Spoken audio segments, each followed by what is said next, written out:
Let's talk a little bit about the prisons that we build for ourselves and the prisons that we are born into. So, the prisons that we're born into are our genetic dispositions, those that govern us in a subliminal way. For most people, an unseen way.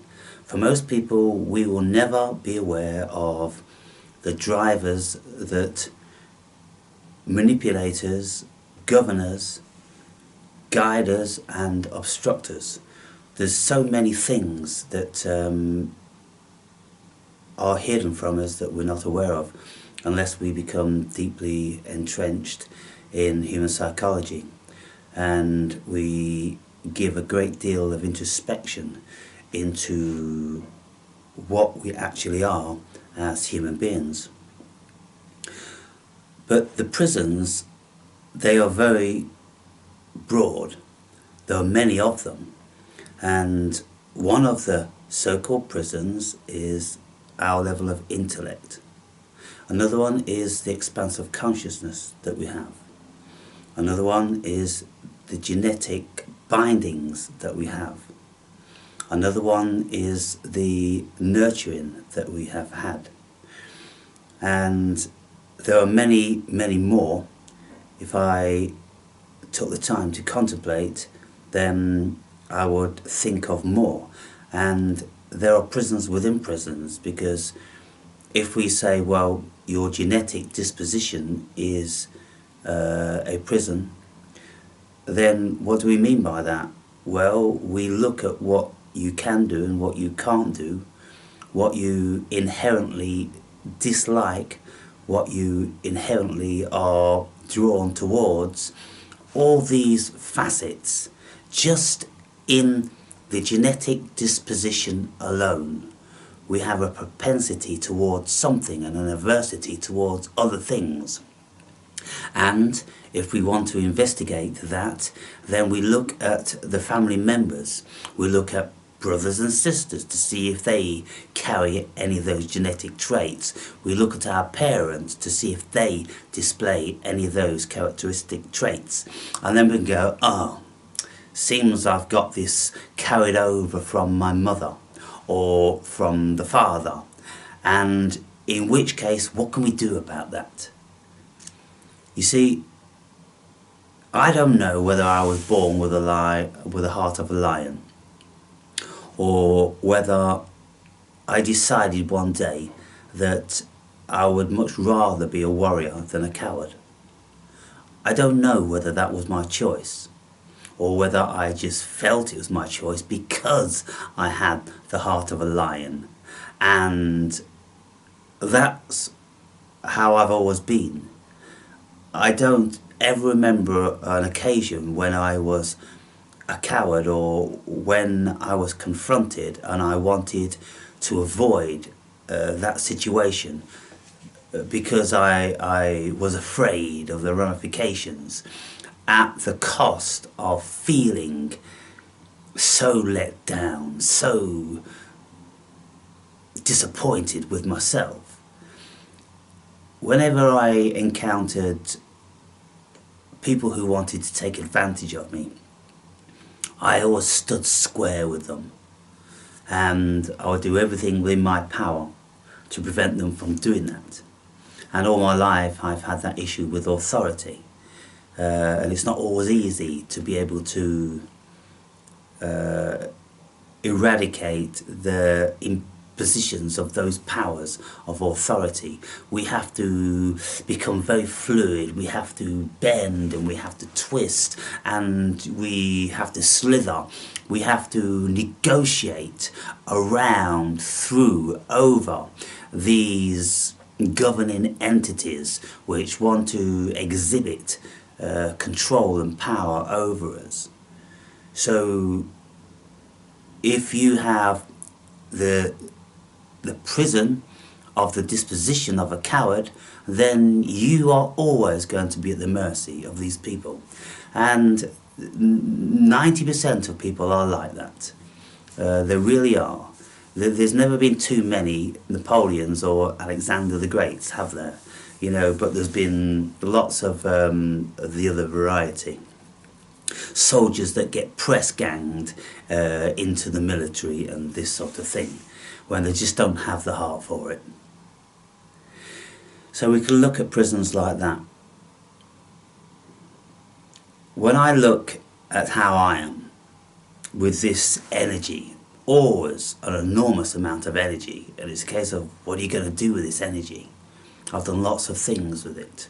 Global travel, my own businesses, and you know, full contact martial arts and all the sports endeavours that I've engaged in, and owning my own businesses, because I've always had an enormous amount of energy that I could utilise.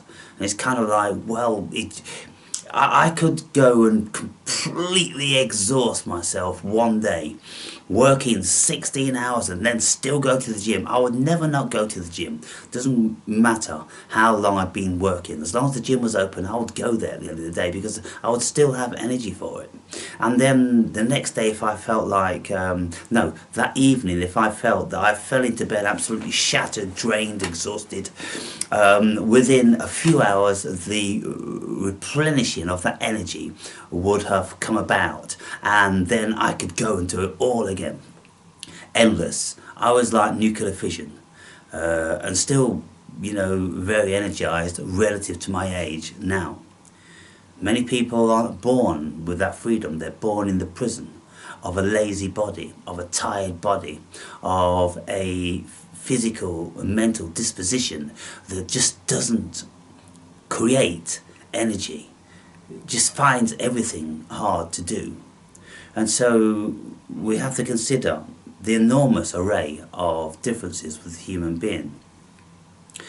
And one of the things that I've always been governed by is my body's need for meat, for animal fat. I tried, on one occasion I went not vegan, I just stopped eating meat. And I was just hungry and unsatisfied for the whole duration. I never really found the point of eating, because it just didn't satiate me. I needed the milk, I needed the cheese, I needed the fat from the eggs, I needed to chew on the bone and the fat of meat, and you know, to tear meat off the bone with my teeth. That's just something that's innate, just born into me, and I could never avoid that. If I did, and when I did in the past, went vegetarian, it just wasn't me. There's nothing about that diet which was conducive with who and what I was. And so it was relatively short-lived, but I did stick with it for 6 months just to see if I could get over the initial cravings, and you know, if my body would stop crying out for the fats, because people say, oh, your bodies get addicted to them. Okay, well, 6 months must have been long enough for the body to be pure of those cravings and addictions, but it wasn't, because it just runs so much deeper than having the craving of bacteria in your stomach. It's a deeper thing, it's an animal thing, it's an ancestral thing. It's a bodily thing, you know, the body needs body, it just does. Where else in the world, other than grazers, do you see that? And so grazers, of course, they're genetically different, and it just isn't written within their DNA that they should eat meat. So we find ourselves bound by many prisons. And so when I consider you, the viewer, how you are, and lots of you have expressed in a little way how, when I'm ranting, it's kind of like, you feel insecure and intimidated, even when you're men. I'm like, wow, is that a product of the times? I think it's more so a product of the times, but you know, we do get born with timid dispositions, the shrinking violet variety, the snowflakes. That is a thing, and I think it's always been a thing, but I think when we grew up living tougher lives, we never had the time, the capacity to involve ourselves with our innate dispositions of being frail and shy and all this. We were forced out into it. And so I'm not too sure whether you would recognise a shrinking violet or a weak person, because they would have to be strong to survive. And so I think even the weakest of people several hundred years ago would look like some of the strongest people today. The varieties of shrinking violet that we've got these days, it's bordering on pathetic. People just recoiling away from energy, from people with energy. Just can't bear it, they can't stand it, they don't know how to deal with it. They just feel so intimidated, they feel so small and so compromised in the presence of these people.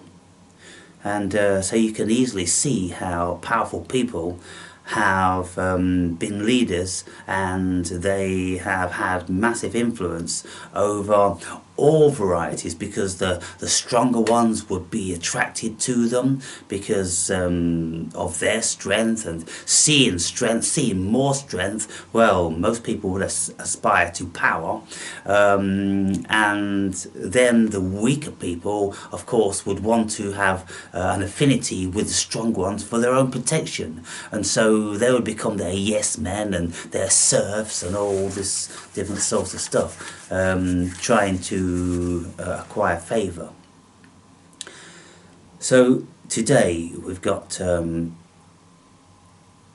variety of dispositions, and I look at you know, the followers of my videos, and I look at the numbers and I go, well, you know, there's very few people that can stand the Andrew Tates of this world without feeling insecure in their presence, without feeling that they've lost something, or why don't they have that power, why don't they have that drive, why don't they have that confidence, why don't they have that brain power, all these sort of things. And so nobody really wants to be around people like that, because it intimidates people and it makes them feel wanting, and so they'd much rather be a big fish in a smaller pond. And so that's the situation we will see. And if you have got powerful people, then of course they do attract people to a certain degree. They attract the coward, they attract the parasite, they attract the yes man, you know, they attract weak and despicable and untrustable people. And so this is why monarchs of the past have always been very, very observant and distrusting towards their servants, because they knew that the servants really at their heart, they despised the leader for all of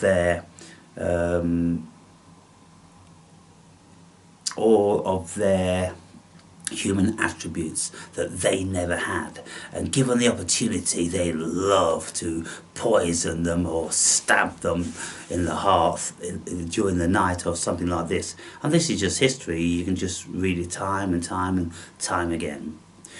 But you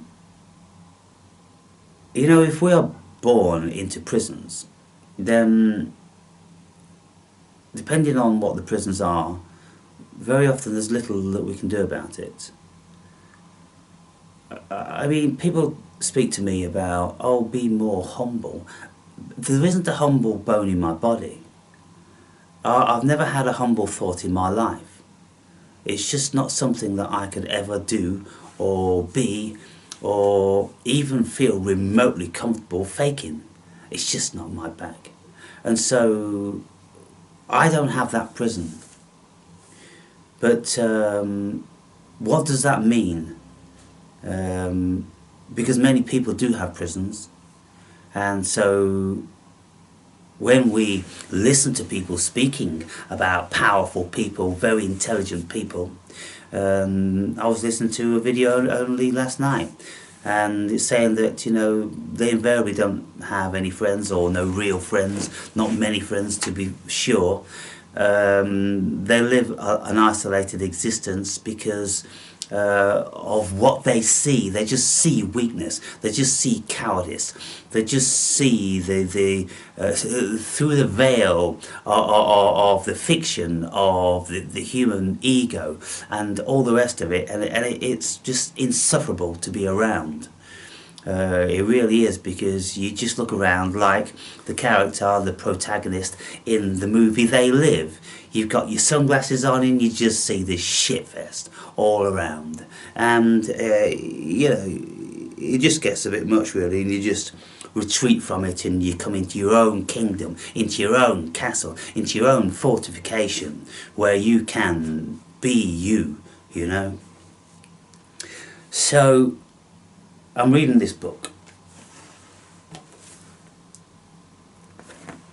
The Way of Mastery, and it's a Shanti Christo Foundation book. And the way of the heart, the way of transformation, the way of knowing. And it is inferred that it is Jesus speaking about all of the beneficial attributes of the human being, how to seek out God within yourself, how to eliminate the constraints and the prisons of the ego, how to be at peace, how to be strong enough to be alone for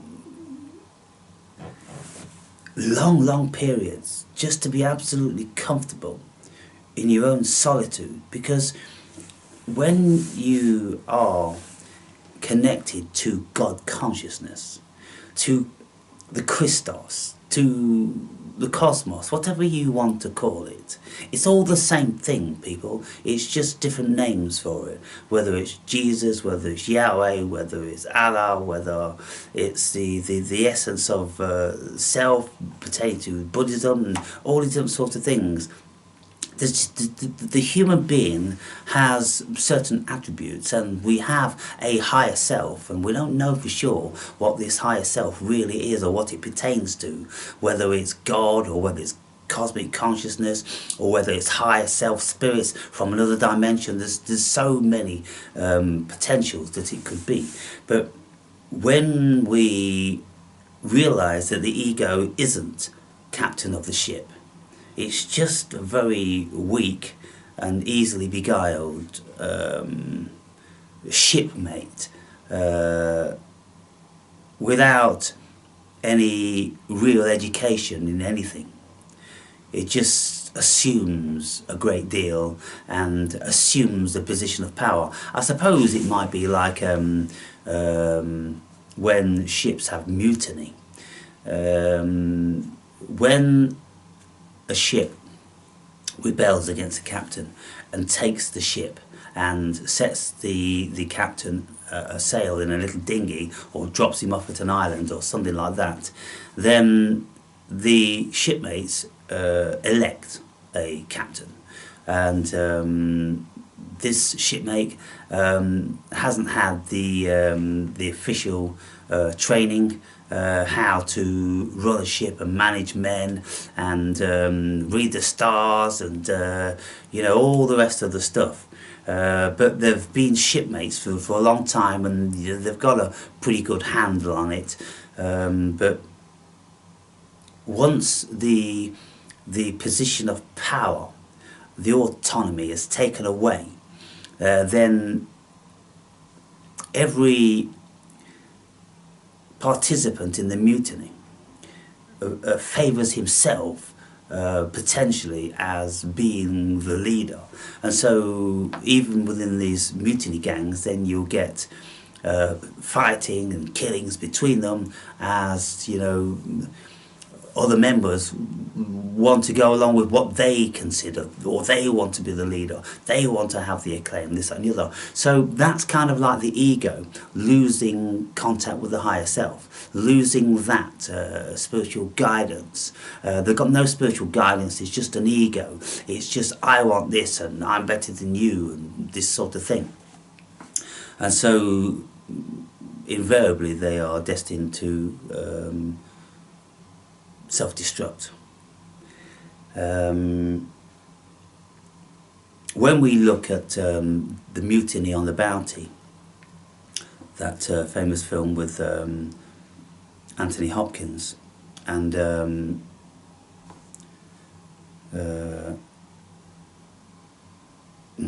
Mad Max,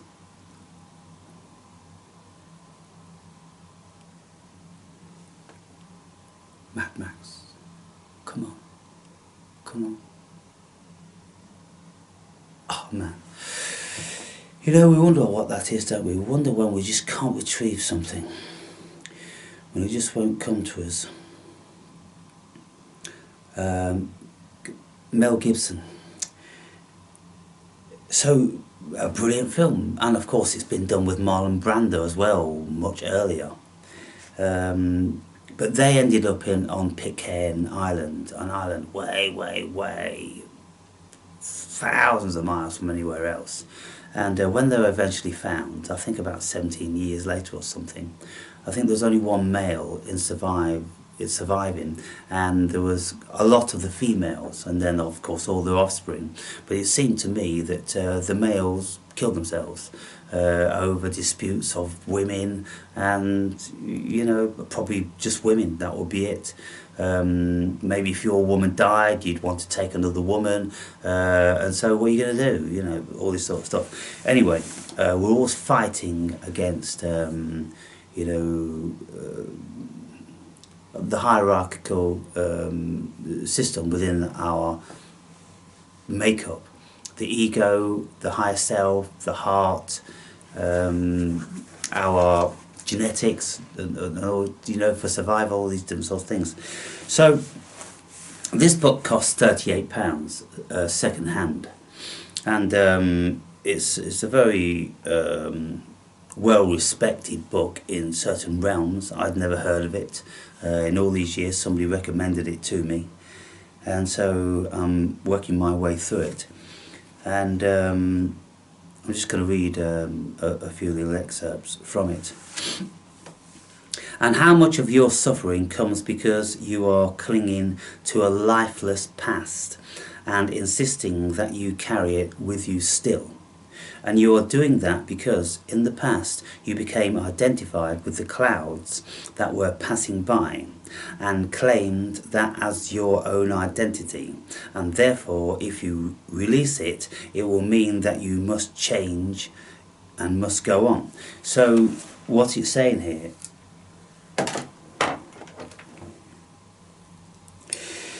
how much of your suffering comes because you are clinging to a lifeless past? The past is dead, people. And so I need 4 pairs of fucking glasses these days. The past is dead. There is no past. Only the figment of your imagination do you consider that there's a past. And this past is it's necessary for the human being to have a human existence.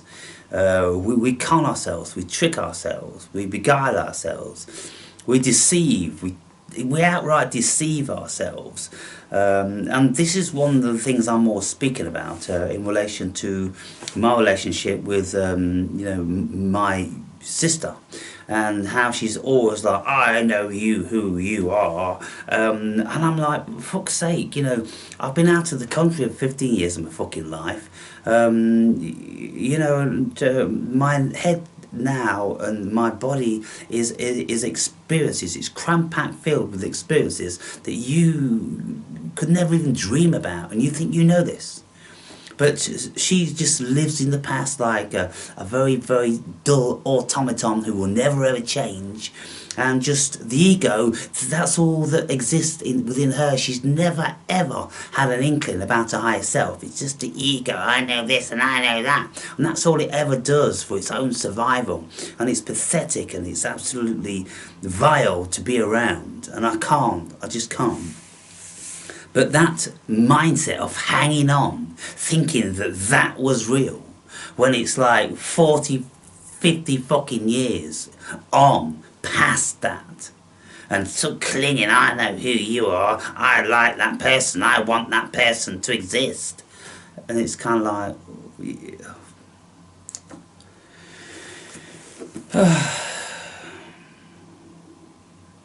so clinging on to a lifeless past, clinging on to the pain, clinging on to the suffering, clinging on to he did this and she did that, and all of that stuff.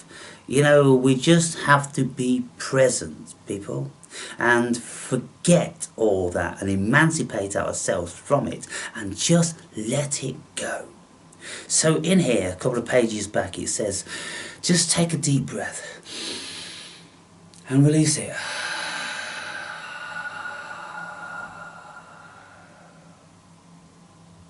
And as you release the breath, you release all of the baggage that you've carried with you forever.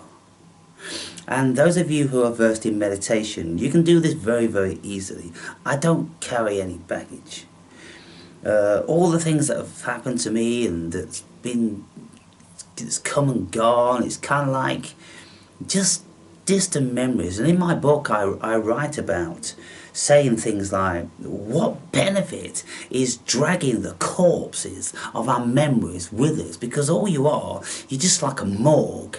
You're a morgue. You're a cold, cold room full of dead bodies. Why would anybody want to do that? Oh, well, because that's our life, and this happened, and I like this, and I like that, and my dad's here, and my mum's here, and my family members here, my ex-wife or husband, and all that. Well, let it go. Let it go, people. It's been and done. It's gone. And there's little point to it. There really is little point to it. And if you've got some very pleasant memories, okay, cling on to those if you will. But anything that's negative, that doesn't serve you, then it would serve you to let them go. So let's just go through this one more time. And how much of your suffering becomes... suffering comes because you are clinging to a lifeless past and insisting that you carry it with you still. And you are doing that because in the past you became identified with the clouds that were passing. Oh, I know that cloud's mine. Cling, cling, cling. And claim that your own identity. And therefore, if you release it, it will mean that you must change. You must go on. Just let it go, people. It's like a ship pulling up its anchor. It lets it go. And it then just floats on to a new destination. Never clinging on to that anchor point. Oh, I remember that anchor point. Oh, that anchor point meant so much to me. Oh, I suffered so much from that anchor point. Oh, goodness me. It's just ridiculous, isn't it? It's ridiculous. But how many people can't get over themselves? And creation itself, that flows from the mind of God, is an ongoingness forever. An ongoingness forever. You will never cease to be. You will go on forever and ever and ever and ever and ever. You will go on forever exactly as you are now. Or you can allow the mind of God to flow through you, carrying you to an ever greater expansiveness, deepening your awareness and of the infinite loveliness of the power of the mind of God. Now, this is the whole thing about meditation, people. When you get into a meditation, then you expel the ego. That is the mind of God. And if anybody has a problem with the notion of God, then just say it's the mind of the cosmos. Or if you've got a problem with being the fucking cosmos, then just say it's the mind of consciousness. It is consciousness. But all these things, you see, I speak about things. We know nothing of the cosmos. We know nothing of God. We know nothing of consciousness. We don't know anything about these things. And so to say that that's the cosmos and that's God and that's this, that and the other, well, it's ridiculous. They're all the same thing, people. They're the same thing. They're that thing that we know absolutely fuck all about. And so why don't you just accept, fuck all about it. And many people through millennia have called that which we know fuck all about God. So, just get over yourselves from that perspective. I don't believe in God. You don't know anything. And so you don't even have any right to say that you don't believe in God. It's a preposterous notion. You'd just be much wiser if you just said, I've got no idea. I don't know anything about this fucking world. You see, once you get outside the ego, then you know that you don't know anything about this fucking world. Other than that it's a dream and it's a fabrication and it's just a manifestation of the ego. And we cling to all the concepts as actual things when there's no actual things here. It's just concepts upon concepts upon concepts. And once you let go of all that, or once you expel the ego, then you discover what you are, this consciousness. You're not the body, you're just the consciousness. And the consciousness is this thing that's having a human experience. And so it's great to have an ego because it enables us to have this fiction, to continue on the dream. Because obviously this human experience is something, it's meant to be something. It is actually for a purpose. It can't just be fucking like random. There's nothing random in the cosmos, people. It has to be something. It has to mean something. And so if we're looking intellectually at what it means, well, it's an opportunity to grow, to learn, to experience. Rather than just being the cosmos and being genius, well, you separate your genius into gazillions of shards of consciousness, momentarily separated from the motherboard. It's like computers being fed by satellites. That's what we are. We're being fed by the satellite, and the satellite is God or cosmic consciousness. And, I know that the vast majority of you don't know what I'm talking about here. You're not grown enough. You're not gifted enough. You're not destined to know this. And so, I don't know, I can see it in so many comments, but there are some of you who absolutely do know it. And it's a very, very small minority.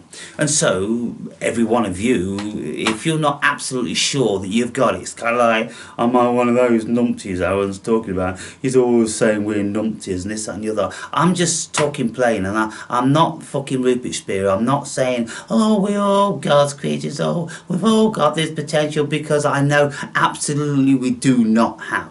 Some of us, the vast majority of us, are born and they will die without ever having the slightest inkling of something higher. That's just a fact. It's how it's been for fucking ever. And so I'm not beating around the bush. I'm not trying to protect you. I'm not trying to make you feel comfortable. It's not my thing. I didn't come here to do that. I came here to find the others. And that's it. I came here to find the others. And so, like Jesus, he came to find the others. Who else knows about this kingdom of God that I'm talking about? Okay, he spoke to, the drifters, as I think Napoleon Hill will call them. The drifters, he spoke to the drifters, knowing that they'd never get it, because they just weren't endowed with it from the very, very get-go. Because if you are endowed with it, then instantly when you start to hear people like that speaking, you're a follower. Because because it's touched something which is already within you. But if you're like, oh, what's he mean by this, or what's he mean by... Forget it. You will never know. You will never ever know. You know, I can speak from my experience, and when I first heard things like that, it touched me. It started plucking fucking strings in my heart and in my deep-rooted consciousness. I knew that I was that thing. What the fuck's that?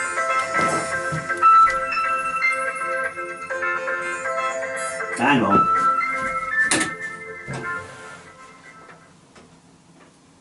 Hello? Yes, it is. Hello, yes? Yes, I can.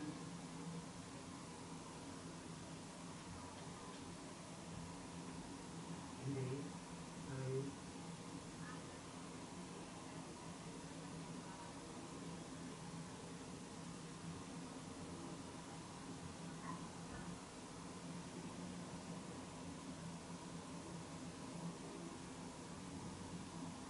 Yes, do you want to do that now? Yes, that's fine. Yes, okay. So, yes, I have found the policy, and what it does suggest is that if there's a way that we can, help you feel comfortable with the sessions by writing the notes that you check, then that is kind of the preferred route. However, if it does feel necessary for you to record yourself in the sessions, we can do that, but we would have to just be really clear about what that means, and maybe get those things written down and signed as well. So do you want me to just kind of mention a couple of those things just now? Yes, yes, mention them all, feel free. Yeah. So obviously we sort of duty bound to keep, information confidential, and we obviously go through, adhere to lots of sort of policies to ensure that.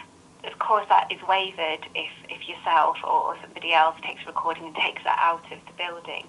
So you would have to also sign, therefore, that the confidentiality is waived from the trust position, and that you can keep that material for private use and safe. Does that sound okay? Okay, do you have these policies that you could send me so I can see them and see exactly where they're coming from? Yeah, I can send you that. That's no problem. Does that make sense, though? Just that obviously we wouldn't have the information anymore, so we wouldn't be able to keep it confidential. Is that... Yeah, but I mean, it's a case of, well, isn't it my information? That's what we're saying. So obviously, if anything happens, if it gets lost on the way home, stolen, it gets accidentally shared somewhere, what we have to just be clear is that we can't take responsibility for that, so that would be your responsibility. Yeah, I mean, I don't know in what circumstance anybody would want to hold your institution responsible for anyone losing their phone or their recording device. I mean, how could you take action or some sort of retribution in relation to that? Yes, we just have to go through these things just to make sure they are clear. So just so that there isn't any misunderstandings if anything does happen. Yeah. So that one feels okay, yeah? Yeah, and so if I can see this in all the details, then that I'll be able to understand it better, I suppose. Yes, of course, I will send it forward to you, but I guess it would be important for us to make sure we've been at least able to speak about those things as well. So okay. Yeah. So also, of course, what the hope is that becomes for sort of private use just for yourself, like you say, whether that's to remember what's been said or go over the material. We just have to also, and you'll see this in the policy, that if the recording becomes anything other than just a record for your own keeping, if it's disclosed or publicised in any way, that could also lead to civil action or a criminal offence. Does that also make sense? Well, I don't know whether it makes sense, but again, I'd like to see the source of this and to see what actual law it is, because if I'm supposed to be bound by my own voice and my own thoughts in a way that I couldn't communicate them with anybody else outside of the therapy session, I mean, that seems like someone's imposing a prison upon me. Because at the end of the day, Emma, it's kind of like, it's very bizarre from my perspective, because there's no personal details in relation to yourself, and it's not you that is answering any questions. It would be me that's answering all the questions. And so I fail to see how it would be an issue to anybody. You know, you're going to be asking me, well, what's bothering you? What's on your mind? How do you feel about this? And how do you feel about that? And I'm going to be answering all those things. And so why would that bother any of the therapists? Well, it's not about bothering the therapist. This is in the policy, and this is obviously covered because it has to go over all eventualities. It sounds like you're saying you couldn't see any reason or any need for that to become anything other than a personal recording. We just obviously have to cover all eventualities and have to go through what is in the policy to protect everybody involved. So, you know, I suppose there's even things I'm just thinking now, you know, you might be getting in touch with some material in the session, and then when you look over that again out of the sort of, or outside of that context, you look at that at home, you know, in any other, whether other people are around, whether there's anything else involved, that might hit you differently, what gets described in a session, especially if we're doing any trauma processing. So it's just covering all eventualities that that would feel okay, having that material taken outside of the context it's delivered in, and whatever then is done with that material, it's just being clear about where the responsibility lies with keeping that material safe, and that you will be able to cope with that, whatever might come up when you watch it again at home. So it's hard to know for sure, isn't it? Because we're trying to just anticipate what might come up for any single person that requests this. Yes, yes, indeed. You see, in my life, I have known lots of people who have been to therapy. And when they come out of the therapy sessions, and I've been speaking to them, you know, family members or friends, and I've been trying to help them understand what has been said, invariably they can't remember. And that's a great detriment to the individual. And I would have thought that, you know, it would have been a suggestion by the National Health Service or any professional body doing these therapy sessions that here is a recording of this session so you can see and listen to what you've said and what the therapists have said, because invariably people's minds are so stressed that they can't retain the information, and it's almost like it wasn't even of any value going because they've not remembered any of it. Can you see where I'm coming from? Yeah, absolutely. I think for different people, you know, but I think there's something, isn't there, about so many people know certain stories or facts. They know the cognitive side of what they're describing, and so even just if they hear the words afterwards, it doesn't always, you know, sometimes it's the process, isn't it? It's the craft of what happens in the process in that room, and how that lands internally and emotionally, that is often where also a lot of kind of meaning can take place. So I think that this is just the risk, isn't it, that things sometimes taken out of context, you know, sometimes working with people with all different types of needs, difficulties, strengths, and challenges, and for some people seeing that alone outside of the safety of the relationship would be very traumatizing, re-traumatizing for them. So we have to just cover, I can hear what you're saying, it doesn't seem that it applies to you, but there's obviously so many different people out there that access therapy in different ways. Yes. And it just has to make sure that it's right for the person that's requesting it. Okay, yes, I'm with you. Yeah, okay. So I think we've mostly covered, so obviously that we'll work in ways to try, and if there's another way that we can do it, like I said, copying the writing notes and you seeing them, but if it feels like it sounds to you, Aaron, that the recording is necessary, then we'll just, we'll go from there. I guess the other thing is, obviously it was on your pre-assessment information about the Jungian psychologist, and it was something that briefly came up a couple of weeks ago. There aren't any Jungian psychologists in the service, so I don't know, again, what that feels like for you. I know you made sort of references to CBT, and I think I said to you last time I don't work from a CBT model. That isn't my core model. But I guess I don't know whether, that raises any sort of questions for you. Well, I want to try to ensure, and this is why I mentioned this from the outset, that I get the most qualified therapist, because I'm a very deep and complex person. You know, middle-aged, had an enormous amount of experiences, and you know, carrying some ancient burdens. And I just wanted to try to emphasize that cognitive behavioral therapy wasn't, you know, going to be helping me in any shape or form. And so if we can go deeper, if there's someone that can go deeper, then that's what I was looking for.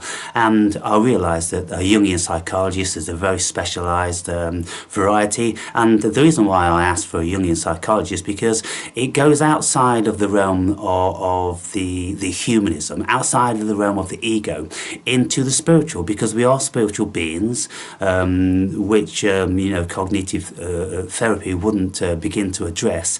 And we are having a spiritual experience, and so a Jungian psychologist would be very familiar with these you know, facets of the human being. So how does it sound that, you know, so like you said, there's nobody Jungian qualified within this service. I don't know if you want me to say a little bit about my training, my qualifications, if that would help you, or what would be helpful for you now to think about whether we progress forward or not, Aaron? Well, so is the question you're posing, do I think there's any value in me speaking to you?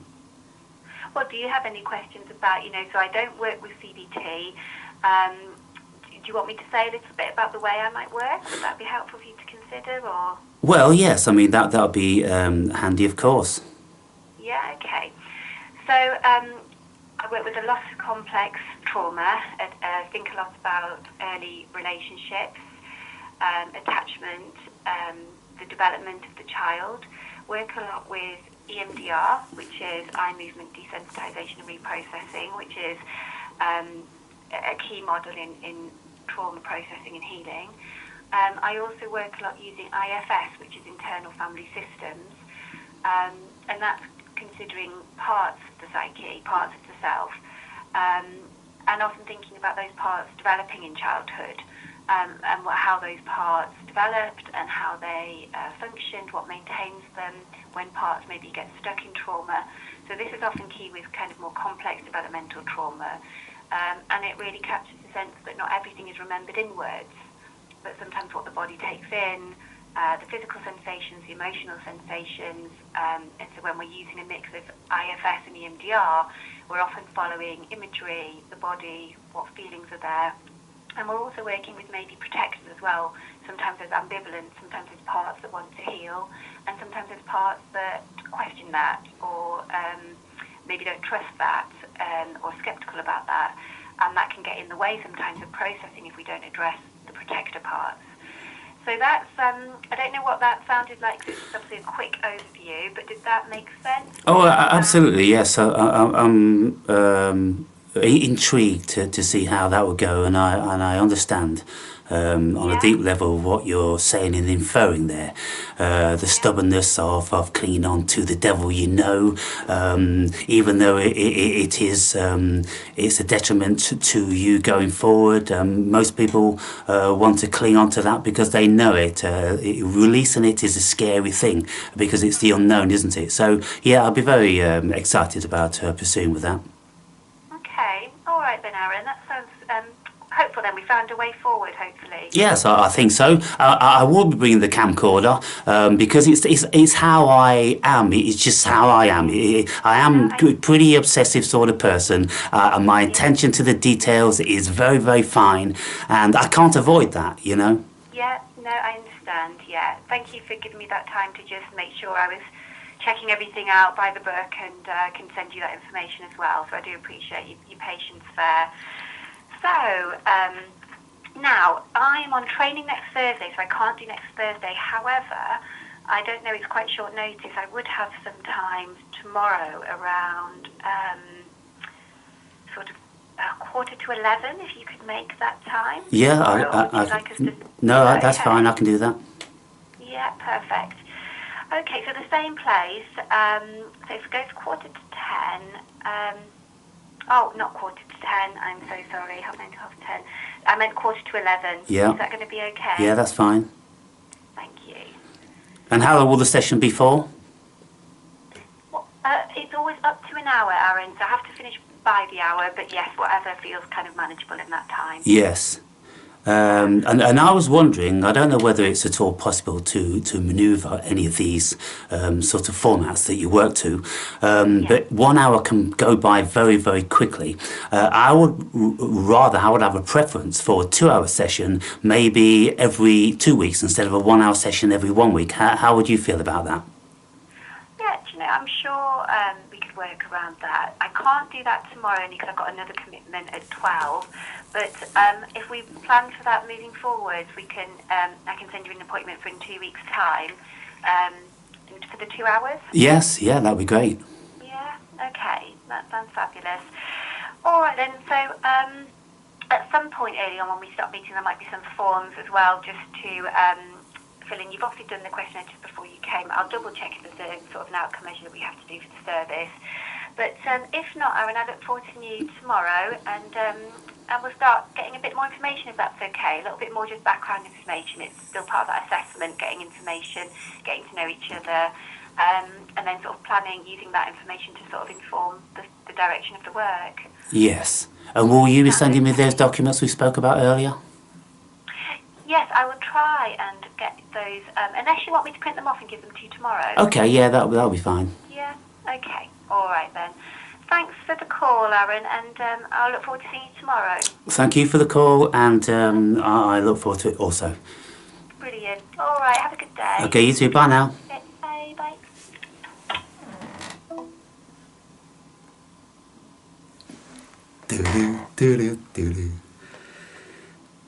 Oh, that was clearly my therapist, and that was a useful conversation, and kind of impromptu in the middle of this video, but befitting in some sort of way. So tomorrow, 11:15, we begin. It's going to be very interesting to see what the institution has written, and when I receive this information, I will be writing to the head office, and I'll be obviously I've got lots of questions about the law pertaining to that, and if it's not explicit enough for me to get my head around the whole issue, then I'll need it explaining to me, or I'll need to dig out further documentation, deeper documentation. Yeah.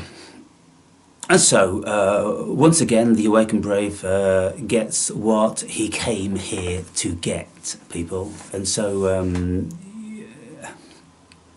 if we take mastery, the way of mastery, if we really, really take that on board, like I evidently have all my life, then we can actually delve very, very deep.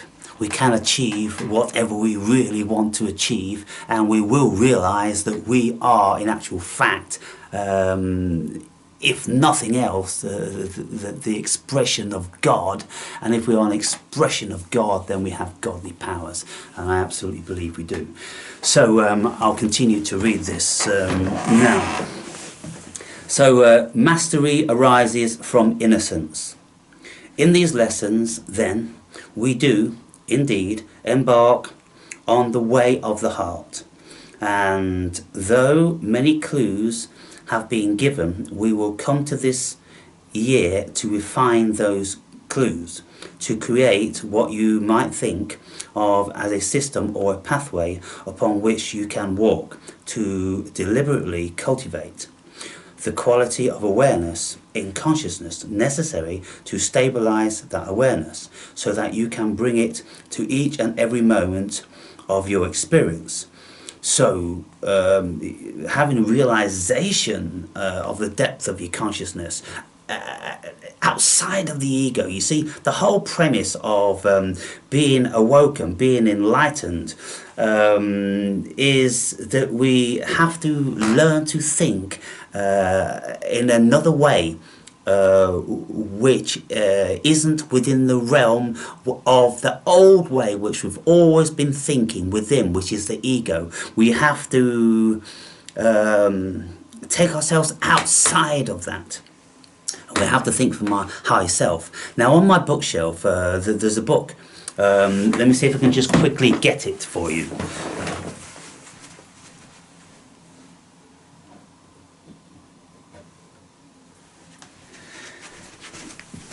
No, it isn't easily at hand because the book is bigger than the bookshelf, and so you have to put it in like this and put it up, and then it's all filled chock-a-block with other books. So I need to take all those books out to drag it out just to show you the title, The Master and His Emissary.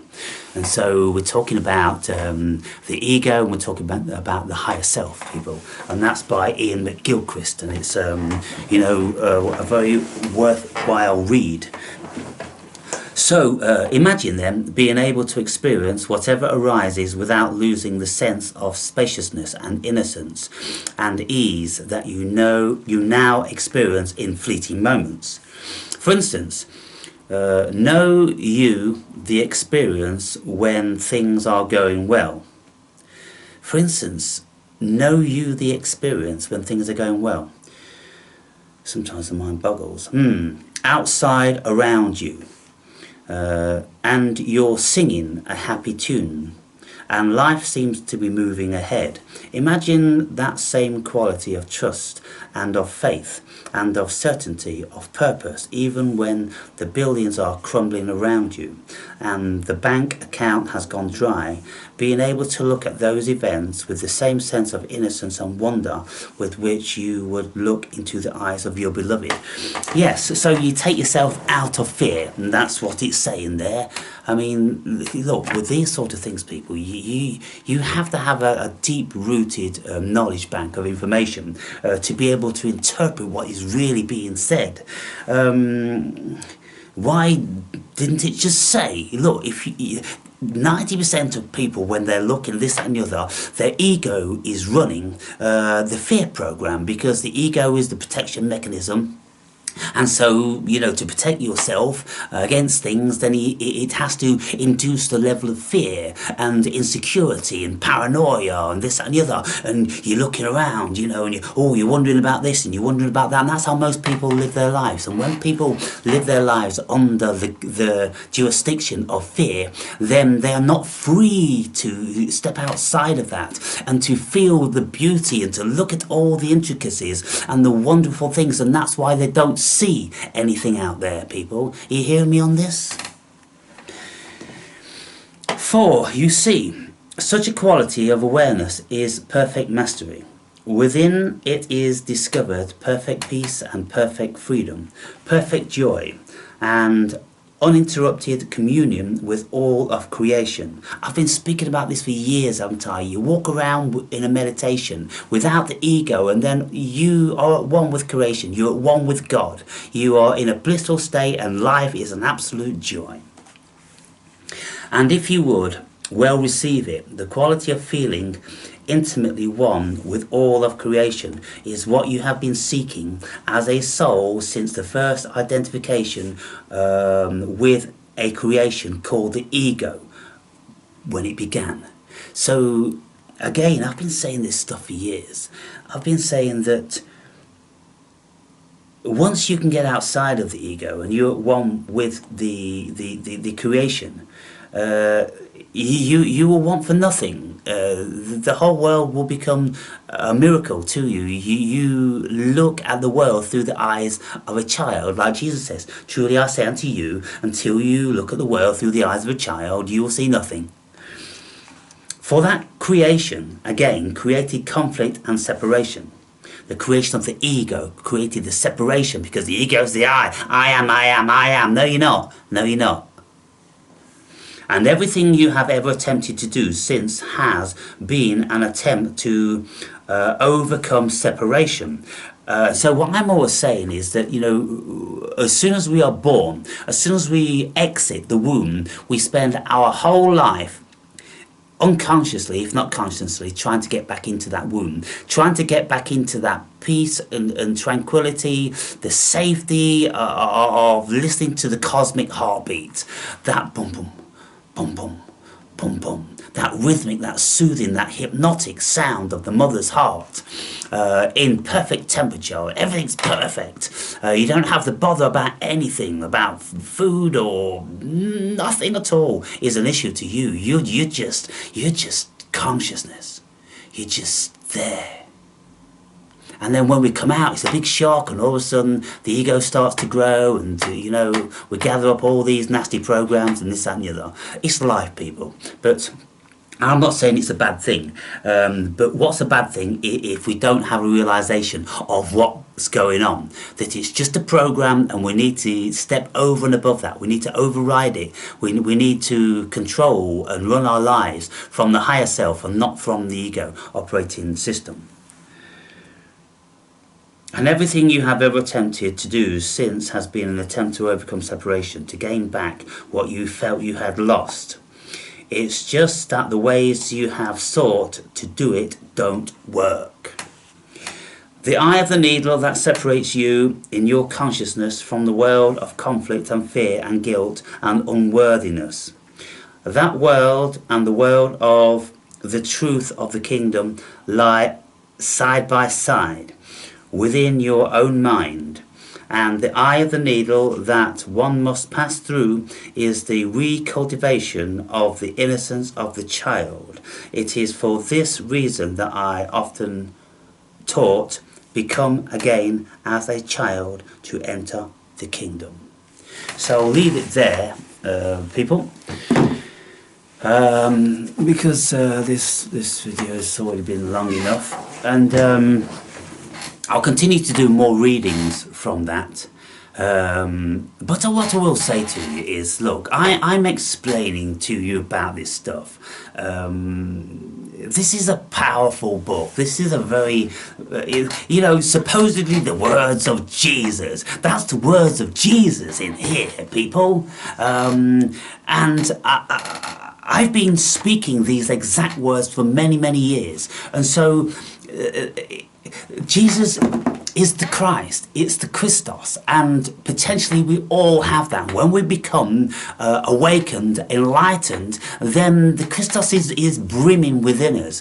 And so when we read texts like that, we can read 5 lines and then speak for 5 hours on those 5 lines, because it is all deep within us. And so for those of you that have bought my book, and there's 120 or 130 of you that are in possession of that book, well, much of what I'm saying here is in that book. Only if you can open your heart into the way of mastery. Only if you can step outside of the ego, all the things that you think you know, and the things that you don't like, and you know how you think the world is like this and you don't think it's like that, and all this sort of thing. There's not many people. There's just simply not many people that can do that. I don't know whether it's a gift or whether it's a skill or whether it's both. In my estimation, I would say that it is both, because the acquisition of the so-called knowledge, the information which people have imparted, you know, you let that settle with you and you compare that against what you know, and you assimilate that, and some of it is useful, some of it's not useful, some of it really strikes a chord with you because you know exactly what is going on. Some of it you may be a little bit sceptical of, and you wonder why you're sceptical of that. Is it because you're bereft of the real, true, deep meaning? And then you continue. Now, this section is called the way of the heart, and the way of the heart is to express love and to feel love and to receive love and to give love and all that. Now, many of you would have heard that I don't believe in love as a concept, and I'm going to be speaking in another video about that. And somebody in a recent comment says, well, you said that when you're on DMT it feels like love. Well, I mean, yes, it feels like what people expect, or reference as being love. It's that certain je ne sais quoi. I do not know what it is. It's an essence. But if you listen to Buddhist scripture, then I don't think they have a great deal of emphasis on love. The emphasis with Buddhists is on the peace, people. On the peace is the nirvana. It's the absolute stillness, but the fullness and the richness. And it doesn't need to be love. We don't need love. We don't need to feel love. Once we feel still, that is in actual fact the best possible condition that the human being will ever experience. And so if you want to call it love, then call it love. I don't call it love. I just call it the stillness, the nothingness, the essence of God. The essence of God doesn't need to be, oh, loving and loving. It's just a concept that the humans have created to fend off the negative facets of evil and pain and suffering. And so, you know, we generate concepts, don't we? Love and hate and pain and suffering and joy and all these different sorts of things. When all of that stuff just is isness, people. It's just isness. It is what it is. Once we get outside of the ego of separating everything and blaming everything, it just fucking is. Life just is. The human experience just is. Just fucking embrace it for everything that it is, knowing that it isn't forever. And when you leave here, you go back to that stillness and that essence of cosmic God consciousness, which is what you are. So this is my definition of love. Don't talk to me about people's love or love for people. It's pathetic. It really is.